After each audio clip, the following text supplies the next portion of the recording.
Bad Bunny's gonna be performing at the Super Bowl. That's why they're gonna lose some of us. Stephen A. Smith is finally responding to the backlash over the Bad Bunny Super Bowl halftime show, with critics calling it anti-American and vowing not to watch. But it gets worse as some fans now say they're too scared even to attend the game after rising threats. So, what exactly are they afraid of? Here's what we know.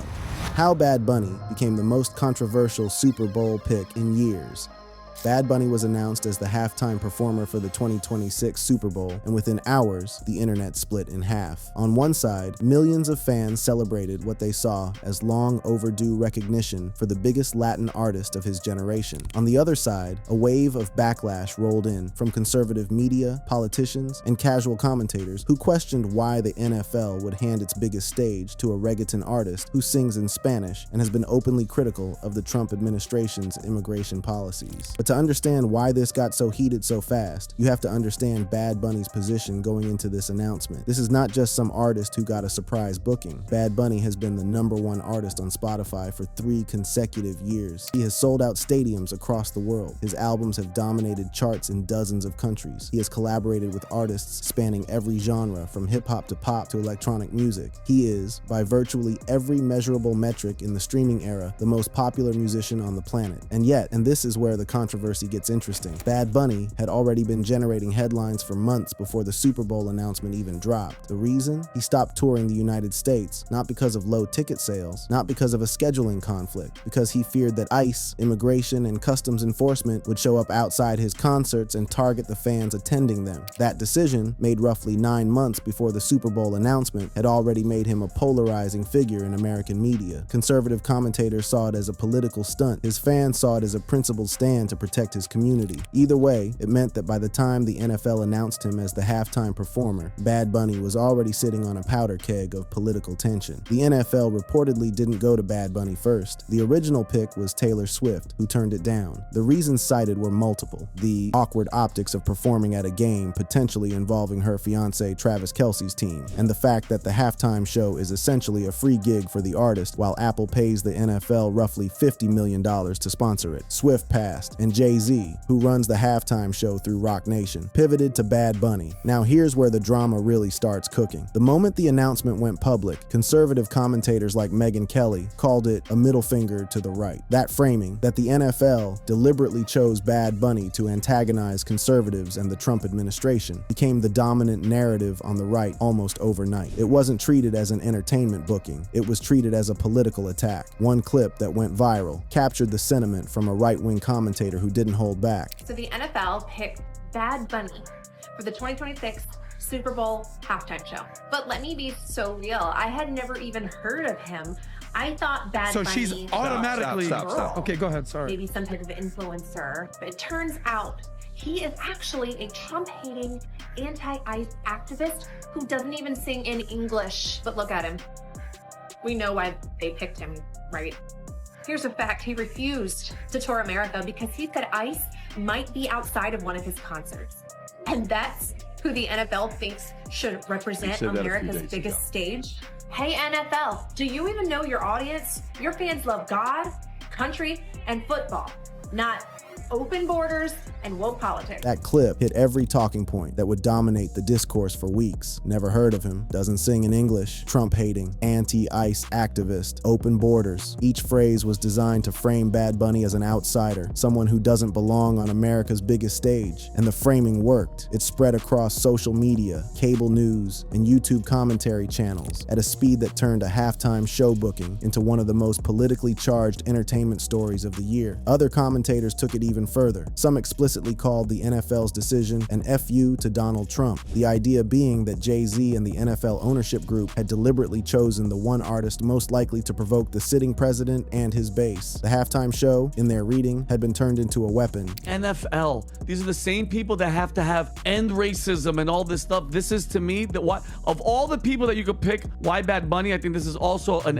FU to Donald Trump. Even the White House orbit got involved. At Trump's Mar-a-Lago Super Bowl party, the question was openly floated about whether the TVs would even be tuned to Bad Bunny's halftime performance or if they'd switch to Kid Rock instead. One more about this weekend. At the Mar-a-Lago Super Bowl party, after the first 2 quarters, Are the TVs going to be on the halftime show with Bad Bunny or the halftime show with Kid Rock? I think the president would much prefer a Kid Rock performance over Bad Bunny, I must say that. So now you've got the full picture of the storm Bad Bunny walked into, the biggest streaming artist in the world, a history of refusing to tour the US over ICE concerns, an NFL selection that conservative media framed as a deliberate political provocation, a sitting president whose inner circle openly preferred Kid Rock, and a fan base largely Hispanic, largely young, largely passionate, caught in the middle of all of it, wondering whether it was even safe to show up to the game. And what made all of this even more absurd was the never heard of him angle that multiple commentators ran with. The idea that Bad Bunny is some unknown, niche act that the NFL pulled out of thin air to make a political statement doesn't survive contact with reality for even a second. This is an artist who headlined Coachella. This is an artist whose album Un Verano Sin Ti became one of the most streamed albums in Spotify history. This is an artist who has won multiple Grammy and Latin Grammy awards, who has appeared in Marvel movies, who has been on the cover of Rolling Stone, and who routinely sells out 50,000-seat stadiums in countries where most Americans couldn't name a single local act. The "who is this guy?" reaction wasn't genuine confusion. It was a rhetorical device, a way of dismissing an artist's entire body of work because it exists in a language and a culture that certain commentators have decided doesn't count. Bad Bunny's decision to stop touring America added accelerant to a fire that was already burning. His reasoning was straightforward.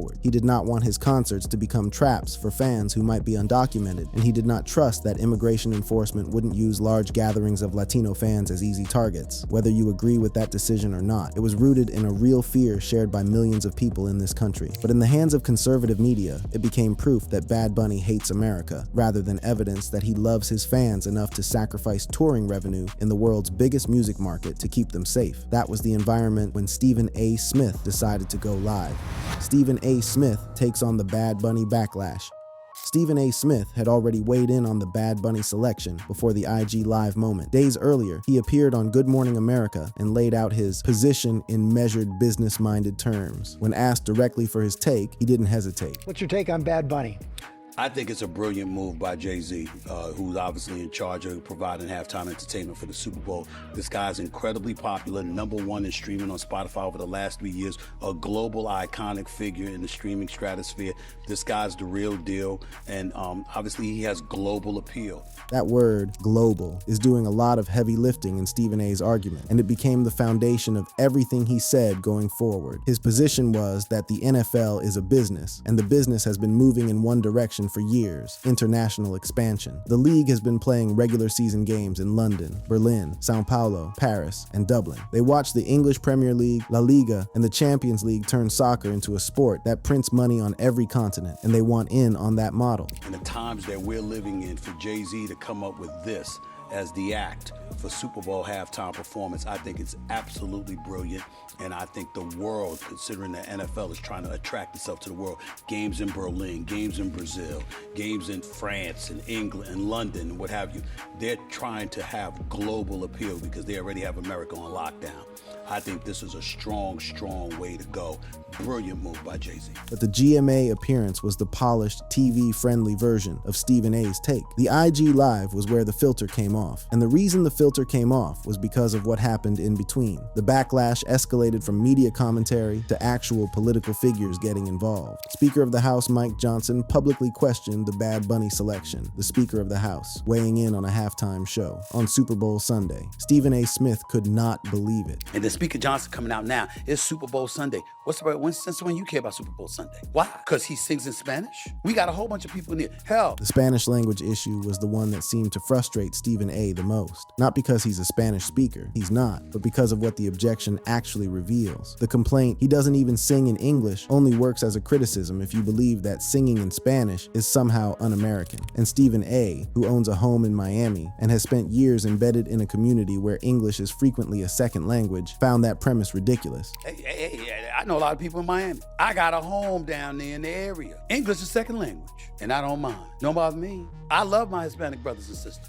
Love them to death. He pushed the point further, flipping the criticism on its head. Instead of treating Spanish as something to be suspicious of, he treated his own inability to speak it as the actual shortcoming. I'm mad I don't speak better Spanish. You sitting there walking around acting like it's a damn shame. No, they're great for this country. If all of us could come together and understand the importance of compromise, it's great for this country. And Stephen A. brought up the comparison that made the hypocrisy impossible to ignore. He talked about Shohei Ohtani, the Japanese baseball superstar, who many believe is the best player since Babe Ruth. Ohtani doesn't give interviews in English. Ohtani's cultural background is entirely Japanese, and yet no one, not a single prominent conservative commentator, not a single politician, has ever called MLB anti-American for making Ohtani the face of the sport. No one has ever suggested that a Japanese player headlining American baseball is a political attack on the country. Shohei Ohtani is the best player on the planet. This dude might be the best since Babe Ruth. Where you from? But we got Speaker Johnson spewing such ignorance. Come on, man. Come on now. You don't know, don't comment. Or at least ask the question. Don't act like you know. I don't know what you know, but I don't act like I know. That comparison landed because it exposed a double standard that's hard to explain away without getting into uncomfortable territory. Ohtani is celebrated. Bad Bunny is vilified. Both are international stars embraced by American sports leagues trying to grow globally. The difference is that Bad Bunny is Puerto Rican, sings in Spanish, has a Latino fan base, and has been critical of immigration enforcement. The backlash, Stephen A. was arguing, was not about patriotism or American values. It was about something else entirely. And this is where Stephen A. pulled the whole argument together. He framed the NFL's decision not as political, but as purely financial, the same calculus that drives every major decision the league makes. Bad Bunny is a great selection by Rock Nation for Super Bowl Sunday. I don't mind at all. The NFL is trying to globalize its brand. That's what the NFL is trying to do. That's why they played games in Berlin. That's why they were in Ireland just a week ago. That's why they've been in France. That's why they're going to London. That's why they've been in Germany, because they see soccer and how big that's gotten. What if they globalize their brand? Because it's all about the money, right? The owners want more. How do you get more? You can get but only so much from the American citizen. You got to go worldwide. The NBA has done it. Soccer has done it. Baseball's doing it. The NBA did it with Yao Ming and the Chinese market. Baseball did it with Ohtani and the Japanese market. Soccer has always been global. The NFL looked at Bad Bunny, a man who can sell out stadiums on 5 continents, and saw a vehicle to reach hundreds of millions of potential new fans across Latin America, Europe, and beyond. That's not politics. That's a business plan. And Stephen A. Smith wanted everyone to understand the difference before they kept embarrassing themselves on national television. The thing that made Stephen A.'s argument so effective was that he wasn't coming at this from a purely left-wing or right-wing perspective. He wasn't defending Bad Bunny because of shared political beliefs. He was defending the selection because the math made sense and the outrage didn't. The NFL is a league that has spent the last decade systematically expanding into every international market it can reach. They didn't pick Bad Bunny to make a statement about immigration policy. They picked him because when you type most streamed artist in the world into a search engine, his name comes up first. They picked him because Latin America represents one of the largest untapped markets for American football, and Bad Bunny is the single most effective bridge between that market and the NFL's brand. Every owner in the league understood this. Every executive at Rock Nation understood this. The only people who didn't seem to understand it were the ones too busy being outraged to look at a streaming chart, and that's what made the backlash so frustrating for people who actually follow the entertainment industry. Bad Bunny's dominance isn't a matter of opinion, it's a matter of data. You can argue about whether you personally enjoy reggaeton. You can argue about whether you think the Super Bowl halftime show should always feature English language acts. But you cannot argue that Bad Bunny isn't one of the biggest artists alive. The numbers don't allow it, and the fact that so many commentators led with "I've never heard of him" said far more about their awareness of global culture than it did about Bad Bunny's relevance. The Ig-Liv confrontation, and the fact nobody could argue with all of that context, the GMA appearance, the Speaker Johnson criticism, the Ohtani comparison, the globalization argument set the stage for the IG Live moment that became the headline. Because when Stephen A. went live, the conversation got personal in a way that television appearances never allow. A caller named Giovanni got on and started explaining his situation. He and his friends, Hispanic, fans of Bad Bunny, the exact demographic that should have been celebrating this moment, were nervous about going to the Super Bowl, not because of the game, not because of ticket prices, because of the political climate surrounding the event. Stephen A. stopped him mid-thought. Let me tell you, man, me and my dogs, my Hispanic dogs, we think about you know, we've been to the Super Bowl a couple times, but this government making us a little nervous. You feel what I'm saying? And getting the Super Bowl tickets the way they talking, man. So, you know, they're gonna lose a lot of people like us that, you know, we get together, pool. You feel what I'm saying? Because he wanted to understand the exact nature of Giovanni's concern. Was he saying Bad Bunny was the problem? Was he saying he didn't want to go because of the performer? Or was something else happening? Well, who's going to lose a lot of people like us? Who are you talking about, Giovanni? Who's going to lose a lot of people like us? The Super Bowl. The Super Bowl. Because we all get together and we go to Super Bowl. So let me get this straight. So you're saying because Bad Bunny's going to be performing at the Super Bowl, that's why they're going to lose some of us? No.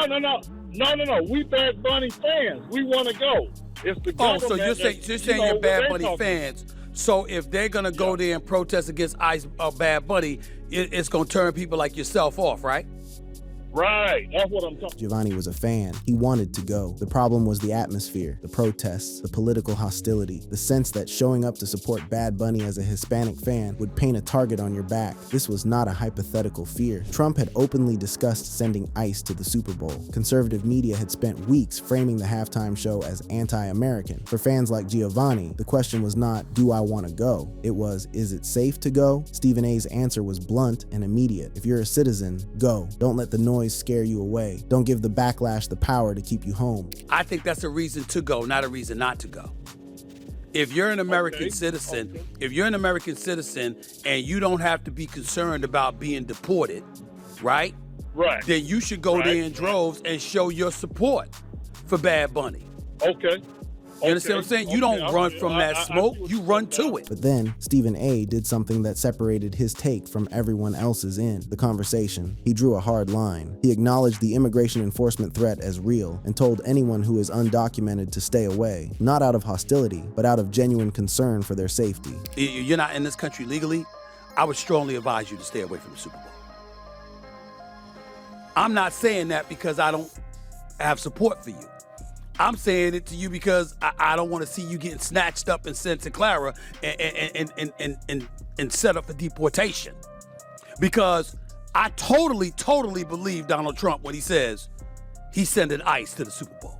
I don't think he's bluffing. If you are not here legally, you don't need to be showing up at the Super Bowl this year.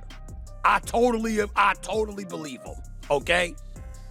But if you are an American citizen and you don't have to be concerned about that, you don't let that distract you from going to the Super Bowl. Matter of fact, you go to the Super Bowl hell-bent on supporting enjoying yourself, supporting the NFL product. National Football League don't deserve this. And then came the line that brought the whole thing full circle. Back to Bad Bunny, back to the artist at the center of all this chaos who had done nothing wrong except be exactly who he is. Jay-Z don't deserve this. Bad Bunny don't deserve this. Just because he makes music that the president ain't fond of is no reason for him to be harassed. And that statement sits at the heart of this entire saga. Bad Bunny didn't ask for any of this political drama. He got offered the biggest performance slot in American entertainment and said yes. The controversy that followed was manufactured around him, not by him. The claims that his selection was anti-American fell apart the moment you examined the most basic historical fact underlying the entire debate, a fact that one commentator laid out with exasperated clarity. So Bad Bunny is going to be the Super Bowl halftime show for 2026, and there's a lot of complaints about it, and looking at it, this really just shows a huge problem with Americans where they don't even know their own history in their own country. Originally, the NFL wanted to get Taylor Swift to do it, but she said no because of biases with her fiance Travis Kelce also being in the NFL, and also she just didn't want to do a free gig when the NFL gets paid $50 million by Apple to sponsor it. Bad Bunny got the gig instead, and he's been under a lot of controversy the last 9 months because he's no longer is doing US shows, fearing that ICE would try to deport the people who are attending it. So because there's many conservative commentators like Megyn Kelly have called this a middle finger to the right, and also many right-wing figures have said hiring Bad Bunny is anti-American.